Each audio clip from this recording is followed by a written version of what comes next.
مانگنے کا ادھیکار نہیں، سوال کرنا جائز نہیں، مگر آج اس جہیز کے نام پر ہماری بہنوں پر ظلم زیادتی کی جا رہی ہے، انہیں مارا پیٹا جا رہا ہے، گھروں سے باہر نکالا جا رہا ہے، بعزت کے ساتھ پھانسی کے پھندے پر لٹکایا جا رہا ہے، اس پر تیز چھڑک کر انہیں جلایا جا رہا ہے، صرف اس بنیاد پر اس معصوم نے تیز بہار جہیز کے ذریعہ ان کے دلوں کو خوش نہیں کیا، اس معصوم نے جہیز کی فہرست کو مکمل نہیں کیا۔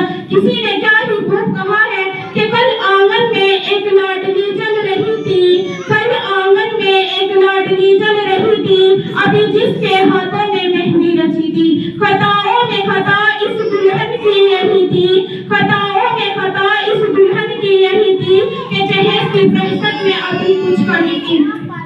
حاضرین جلسہ، جہیز مانگنا مسلمان، حاضرین جلسہ، جہیز کے نام پر ظلم کرنے والوں ان مجرموں کو یہ احساس دلا دینا چاہیے کہ تم بھیڑے بنے ہو، انسانی سطح میں خونخوار بحثی درندے ہو، اللہ کی مخلوق کے دشمن ہو کے جان کو بے جان سمجھ کر جب چاہا رکھ دیا، جب چاہا چھوڑ دیا، جب چاہا مار دیا، جب چاہا پھانسی پر لٹکا دیا، جب چاہا تیل چھڑک کر جلا دیا۔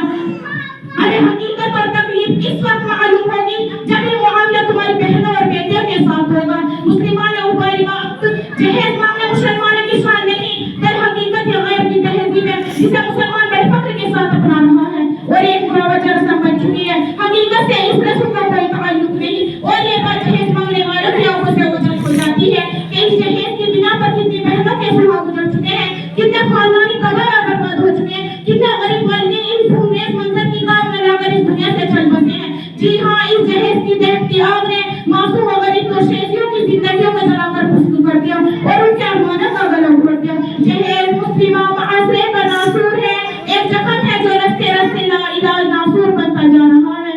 اسی جہیز کی بنا پر غریب والدین قرض کے بوجھ میں دبے جا رہے ہیں، اسی جہیز کی بنا پر اموات فسادات میں اضافہ ہو رہا ہے، اسی جہیز کی بنا پر معصوم کوشیزیوں کے ہاتھ مہندی کے رچے جانے سے محروم ہے، اسی جہیز کی بنا پر مفلوکہ لوگوں کو کوئی ہاتھ پکڑنے کو تیار نہیں ہے، اسی جہیز کی بنا پر غریب نادان لڑکیاں ہماری ہی رہ کر بیواؤں کی طرح اپنے ماں باپوں کے گھروں میں زندگی بسر کر رہی ہیں۔ اس جہیز نے لوگوں کو خون کے آنسو بہانے پر مجبور کر دیا۔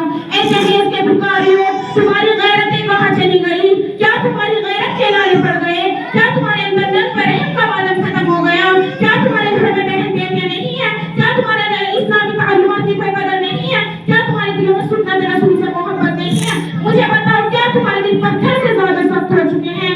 ارے ذرا غور بھی تو کرو کہ عورت اللہ کی وہ نعمت عظیم ہے جس کا مقام قرآن ہے، وَقَرْنَا فِي بُيُوتِكُنَّ وَلَا تَبَرَّجْنَا تَبَرُّجَ الْجَاهِلِيَّةِ الْأُولَىٰ۔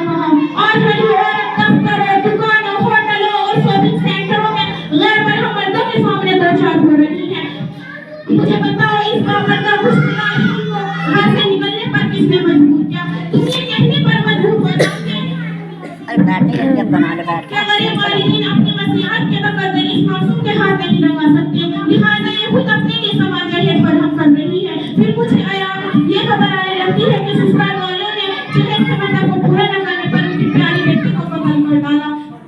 حاضرین کریم، میں آپ کو پانی پتیونی کا واقعہ سنانا چاہتی ہوں کہ انہوں نے اپنی لاڈلی بیٹی کو بہت بنا جہیز دیا تھا، یہاں تک کہ اپنا گھر بھی سامانے جہیز میں دے دیا۔ پھر کچھ ایام بعد پانی پتیونی کو یہ اطلاع ملتی ہے کہ سسرال والوں نے مزید جہیز کے مطلب کو پورا نہ کرنے پر ان کی پیاری بیٹی کو قتل کر ڈالا۔ بوڑھا باپ پانی پتیونی اپنے لڑکھڑاتے پاؤں لے کر بیٹی کے جنازے کے پاس ٹھہر کر کثرت اور الگ غموں کے جذبات سے ملوث ہو کر بے سکتا یہ شاعری پڑھتا ہے کہ اب آئے یاد آرام جائے اس نامرادی میں، کہ اب آئے یاد آرام جائے اس نامرادی میں، کہ کفن دینا بھولے تھے اپنی بیٹی کو شامان شادی میں۔ حاضرین کریم، آج جہیز مانگنے والے اور بھیک مانگنے والوں میں کچھ بھی فرق نظر نہیں آ رہا کہ دلہا یا دلہن کے گھر والے ایک بھکاری کی طرح سوال کرتے ہیں اور انٹرنیشنل فقیر بن کر فریج، فون، گاڑی، ٹیلی ویژن ایسی طرح خیرات میں مانگتے ہیں۔